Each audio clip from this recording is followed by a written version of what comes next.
And she was the first person to say to me, when she talked about recognizing your gifts and your strengths, she would help you find those if you didn't know who they were.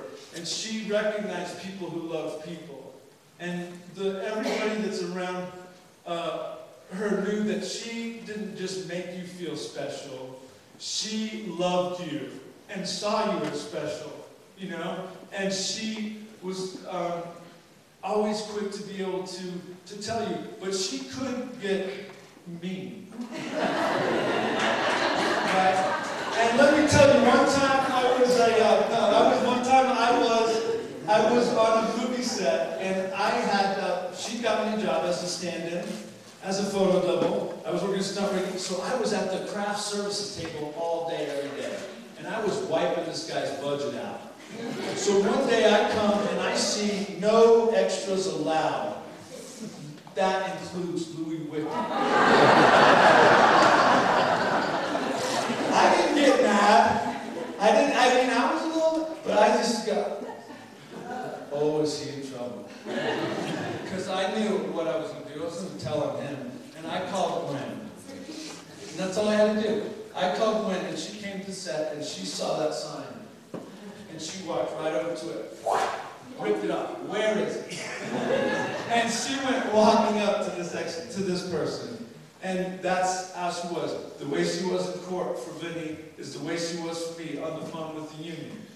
You know, trying to mediate the situation. She was a staunch advocate on your behalf if there was injustice.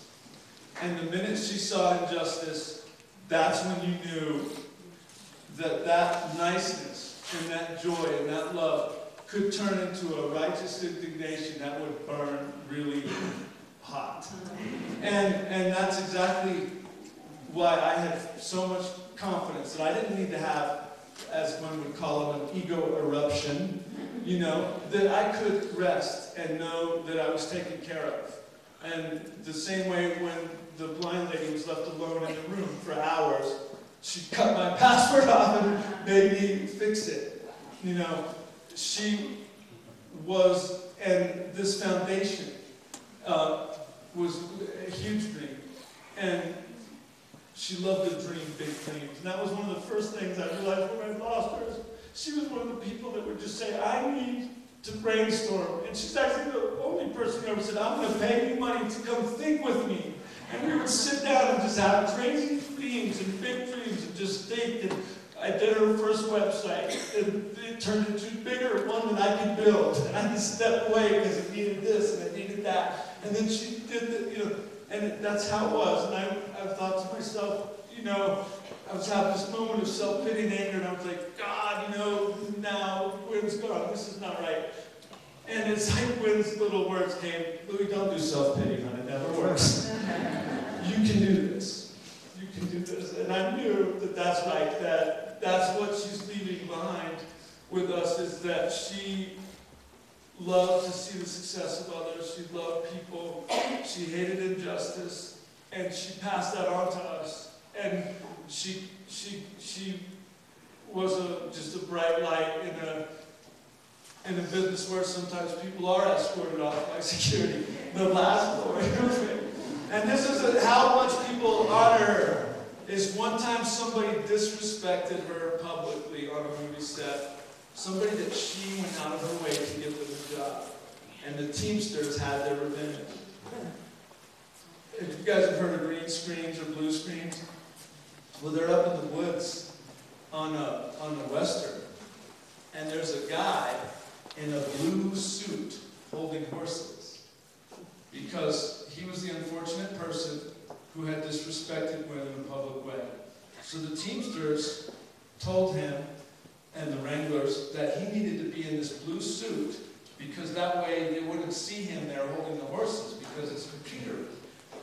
The only reason a blue suit works is when you're up against the blue screen. So it was really odd to kind of go through the woods and see this guy in a blue suit holding horses by himself in the woods. But that's what you get. If you were disrespected publicly, they might dress you in a blue suit and stand you out. It was like, anyway,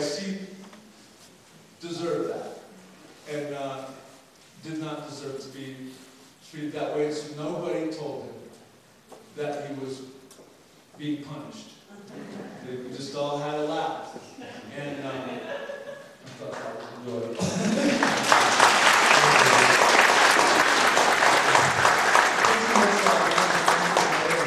The AV working on also speaks, so thank you very much.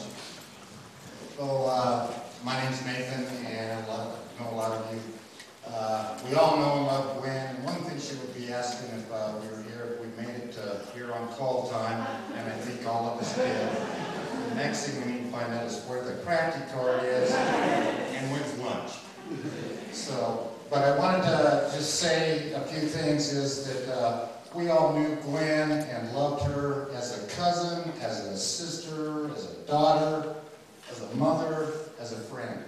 She's just in everybody's hearts, and we all know that any of us, anytime she would need anything done, she knew she could count on us to be there. And the big thing is not only that she's the type of woman that we would want to do something for anytime we could. Anything, anywhere, anytime. Now, if there's anybody else that has anything they want to say, come on up and take over, and we love you, Gwyn.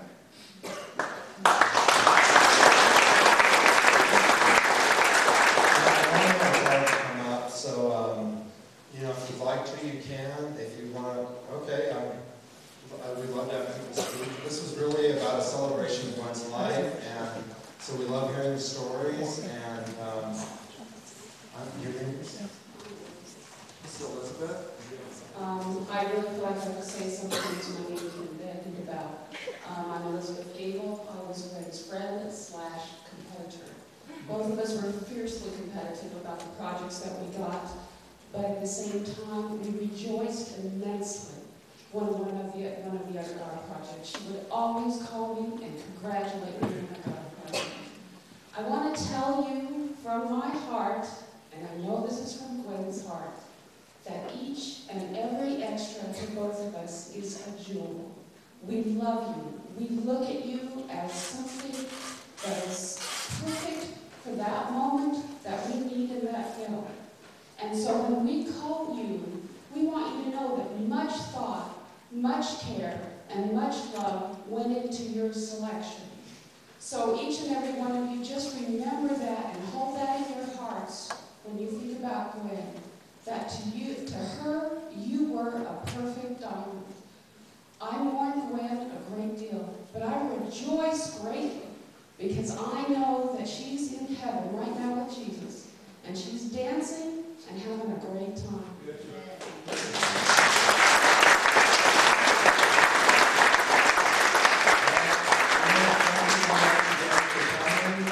I know some of the people in the back have been standing for like almost probably an hour and a half, 2 hours. So, you know, Gabriel does have a whole presentation of Gwyn's pictures, and he's just going to let that run continuously if you'd like to come up and look at that. Also, there are some memorial cards in the basket in the back, and on the foundation that's listed, you can donate. We kind of asked not to have flowers, but if you feel led to donate to the foundation, and I think there's some envelopes back there, Mom. So there's some envelopes in the back, and if anyone would like to do that, you can leave that here, or you can send that directly to the foundation for the kids. And Stephen, is there something that we should send it to directly? You know, I know that you're involved in that. Is there, you know, the title, or is there a website? Because I didn't write that down, so I'm sorry. I should have that on me. You can go to Youth Development Incorporated website for the Actors Corps, and you follow the donation, and there'll be a list of all the things that Youth Development does. It's a really big, successful organization. You will click on Actors Corps. That's mine and Gwyn's program for the kids, and then you could donate whatever you would like. And every dollar makes a difference. And you know, that's pretty much the information I can give you on that. Or you can